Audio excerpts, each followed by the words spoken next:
बाबूराव बाबूराव बाबूराव 8 दिवसापूर्वी व्हिडिओ टाकल्यानंतर बाबूरावला खडबडून जाग आली. बाबूरावने लगेच पहिला गुन्हा दाखल केला, शेतकऱ्यांचे पैसे द्यायचे सोडून, जे ऊस बिल थकीत आहे ते द्यायचं सोडून.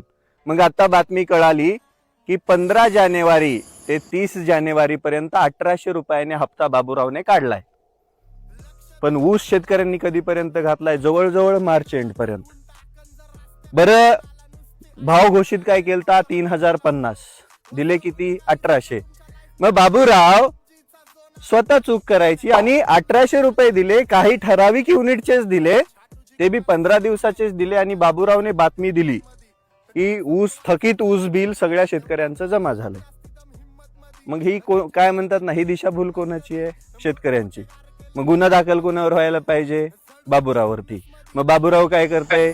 तिकडं गुन्हा दाखल केला, तिकडं गुन्हा. अरे बाबा, मला उचलून जेलमध्ये टाक, मी शेतकऱ्यांसाठी जेलमध्ये जायला तयार आहे, पण ज्या शेतकऱ्यांचं थकीत ऊस बिल आहे ते देऊन टाक बाबा. कशाला? जर तू बिल दिली तर मी कशाला बोलल तुझ्यावरती? माझं तुझं काय संबंध आहे? बरं, हे 15 दिवसाचं द्यायचं का सुचलं? सगळे बिल जमा करा लवकरात लवकर, नाहीतर त्या प्रत्येक युनिटला टाळं लावलं जाईल आणि शेतकऱ्याचे पैसे वसूल केले जातील. टीम गब्बर.